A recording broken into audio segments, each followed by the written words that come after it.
Pondelok býva nekonečný, len tak s pohľadom z fingy nad prácou spím, no ale cez víkend bol ešte nádherný. Svet životom plávam a netuším kam a s kým ja nemám žiadny harmonogram, no ale cez víkend mám vždy nádherný sen.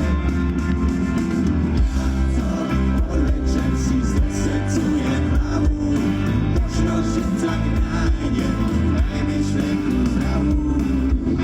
To je jediné, čo na všetkých baví, ako si realitu stále zbaví.